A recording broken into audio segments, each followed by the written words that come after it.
của chia cùng tục bê cháu chia buộc bia grep trong nè video how để chỉ nhận mang cái lệ opera thì đã bao ăn tê dây dây và gặp bao ra lệ ăn tê cái tam một bốn thiên lang song lưng prưng cho luôn ai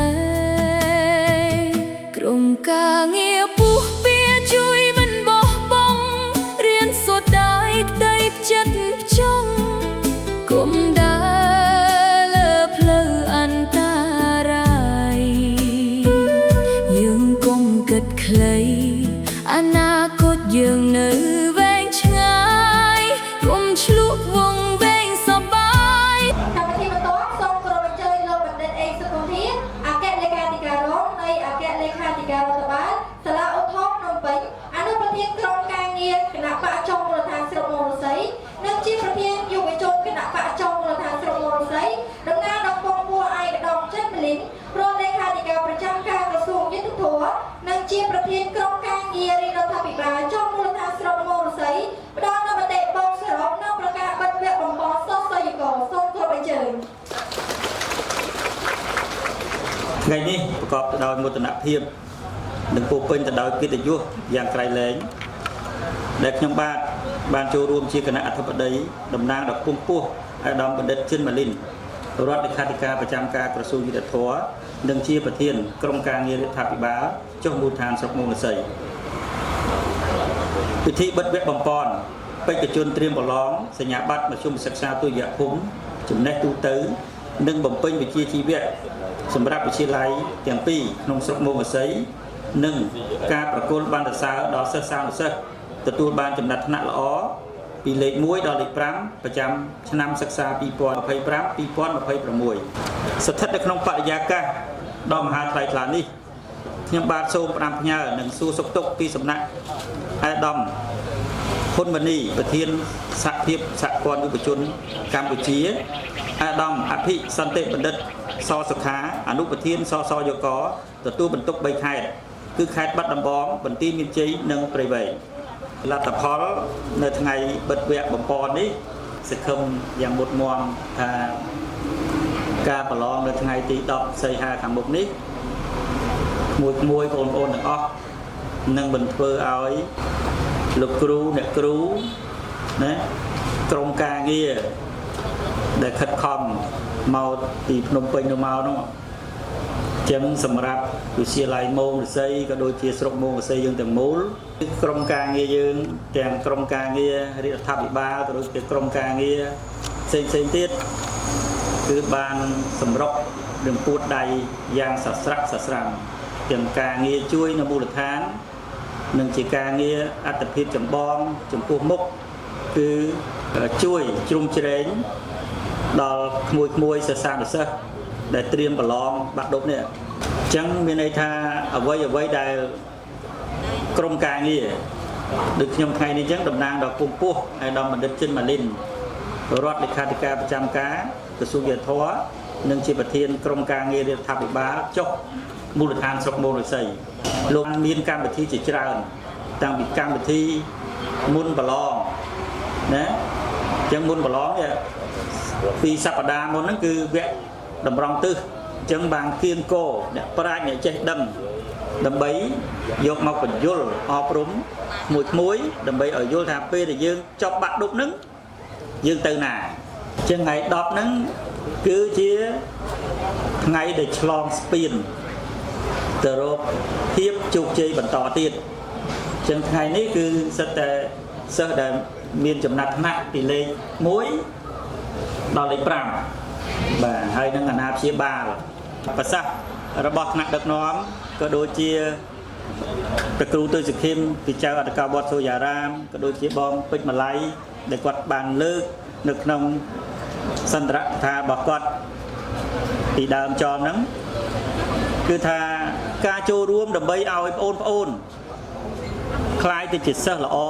កូនល្អជាធនធានជាមូលធនមនុស្សល្អសម្រាប់ស្រុកយើងសម្រាប់ប្រទេសជាតិរបស់យើងទៅបាននេះគឺមានកត្តា3សំខាន់ ចឹងកត្តាទី1គឺកត្តាគ្រួសារស្ដែងចេញពីឪពុកម្ដាយហ្នឹងខិតខំបដាយបដៅអប់រំទូមានអប់រំពាក្យល្អខ្លះអាក្រក់ខ្លះណាកត្តាដែលសំខាន់មួយទៀតគឺលោកគ្រូអ្នកគ្រូហើយលោកគ្រូអ្នកគ្រូលោកបានខិតខំណាស់កត្តាលោកគ្រូអ្នកគ្រូនេះសំខាន់ណាស់បើលោកគ្រូអ្នកគ្រូបង្រៀនកូនគេទៅល្អគេទៅសើថាឪគេនោះម្ដាយគេនោះល្អក៏ប៉ុន្តែសម័យដែលចូលធិបតីនេះមិនអញ្ចឹងទេគេនិយាយពីការចូលរួមទាំងព្រមទាំងលោកគ្រូអ្នកគ្រូទាំងឪពុកម្ដាយណាអញ្ចឹងមិនអាចសង្ឃឹមលើសាលាទាំងស្រុងទេហើយក៏មិនសង្ឃឹមលើឪពុកម្ដាយទាំងស្រុងដែរណាតែយើងសង្ឃឹមថាឪពុកម្ដាយលោកគ្រូអ្នកគ្រូហើយជាពិសេសនោះគឺខ្លួនគាត់ផ្ទាល់កត្តាទី3គឺកត្តាសង្គមនេះកត្តាសង្គមហ្នឹងដូចខ្ញុំថ្ងៃនេះអញ្ចឹងតំណាងអាដាមបណ្ឌិតចិនម៉ាលីនប្រធានក្រុមការងារចុះមូលដ្ឋានស្រុកមោងកសីហ្នឹងតំណាងរដ្ឋាភិបាលចុះមកពង្រឹងស្រុកមោងកសីនេះតាសង្គមនេះគឺខាងក្រុមការងាររដ្ឋាភិបាលណាក្រុមការដឹកនាំដ៏វាងវៃដ៏ប៉ិនប្រសប់ដ៏ម៉ត់ចត់របស់សម្ដេចបវរធិបតីហ៊ុនម៉ាណែតកត្តាសង្គមនេះគឺក្រុមការងារគឺចុះសស្រាក់សស្រាំសឹងតែរាល់សប្តាហ៍សឹងតែរាល់ថ្ងៃធ្វើម៉េចឲ្យកូនយកចិត្តទុកដាក់ព្រោះជាវាសនាផ្ទាល់របស់ខ្លួនក៏ប៉ុន្តែក្រុមការងារអត់មានអីទេក្រៅពីការជ្រុំជ្រែក12ឆ្នាំនេះគឺកំណត់ត្រឹមថ្ងៃទី10សីហានេះឯងក្នុងការចូលរួមពីសង្គមគឺក្រុមការងារបានបង្កើតឲ្យមានវគ្គបំពតខ្លាចបងប្អូនរៀន12ឆ្នាំនឹងហើយមានការឆក់ល្វែងទាំងផ្លូវចិត្តផ្លូវអារម្មណ៍ទាំងការមិនយកចិត្តទុកដាក់ការខ្វះខាតចំណុចណាមួយក្រុមការងារនេះគឺបានចុះមកជួយក្មួយបងប្អូនដើម្បីឲ្យមានកម្លាំងមាន power ក្នុងនឹងមានពុទ្ធភាសិតមួយអបមាតញ្ចមេធវីតនាំងសេដ្ឋังវរខន្តិមានន័យថាម៉េចមានន័យថាអ្នកប្រាជ្ញតែងតែរក្សាការមិនប្រមាទដោយការរក្សាទ្រព្យដ៏ប្រសើរការមិនប្រមាទកន្លែងនេះមានន័យថាយើងអត់អាចប្រឡែងដៃឬក៏បធូបានទេបងប្អូនមួយម៉ោងនេះគឺថាត្រូវដាក់ពិន័យខ្លួនឯងណាទៅពិន័យខ្លួនឯងមិនមែនវិន័យណាពិន័យមកពិន័យថាពី10ឆ្នាំដែលយើងធ្លាប់ឆក់ល្វែងនោះឥឡូវយើងពិន័យចុងក្រោយយកអានឹងជាកម្លាំងចិត្តវិញដើម្បីយើងឆ្លងស្ពានថ្ងៃទី10សីហានេះឆ្នាំ2026នេះឲ្យបានជោគជ័យទាំងអស់គ្នាបាទជាទីបញ្ចប់តាំងនាមខ្ញុំតំណាងដល់ខ្ពស់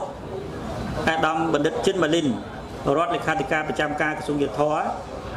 និងជាប្រធានក្រុមការងារចុះមូលដ្ឋានស្រុកមោងកសីសូមគោរពជូនពរដល់គណៈអធិបតីអាដាមលោកជំទាវអស់លោកស្រីមន្ត្រីរាជការកងកម្លាំងប្រដាប់អាវុធចាស់ព្រឹទ្ធាចារ្យនាយកសាលាលោកគ្រូអ្នកគ្រូមេដាបេដាអាណាព្យាបាលសិស្សទាំងអស់ដែលមានវត្តមាននៅថ្ងៃនេះប្រកបដោយពុទ្ធពរទាំង4ប្រការគឺអាយុវណ្ណៈសុខៈពលៈកំបីគ្លៀងទៀតឡើយហើយជាពិសេសសូមជូនពរដល់ក្មួយដែលប្រឡងថ្ងៃទី10នេះណាជូនពរហើយជូនពរទៀតគឺថាឲ្យជាប់ទាំងអស់គ្នាឲ្យល្បីសម្រាប់មោងកសីហើយនិទេសអេមិញគាត់ប្រឡងត្រួសមិញ17នាក់អញ្ចឹងជូនពរឲ្យប្រឡងមែនតើនឹងឲ្យបាន20នាក់យ៉ាងតិចបាទសូមអរគុណ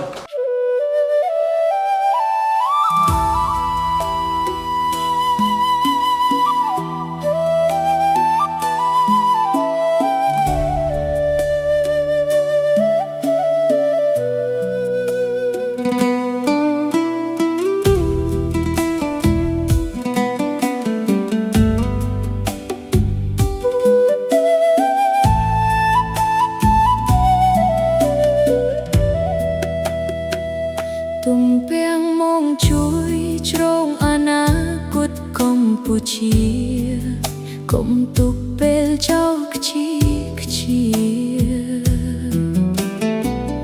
ពុះពៀក្រែបចំណេះដឹងជំនាញចំណេះរៀនចេះដោយក្តីខំប្រឹងជឿជាក់គុំអស់សង្ឃឹម សំឡឹងប្រឹងឈរខ្លួនឯងក្រុមការងារពុះពៀជួយមិនបោះបង់រៀនសូត្រដោយក្តីផ្ចិតផ្ចង់គុំដើរលើផ្លូវអន្តរាយយើងគុំគិតខ្លីអនាគតយើងនៅវែងឆ្ងាយគុំឆ្លុះវង្វេងសប្បាយស្ទាយភាពជោគជ័យទៅ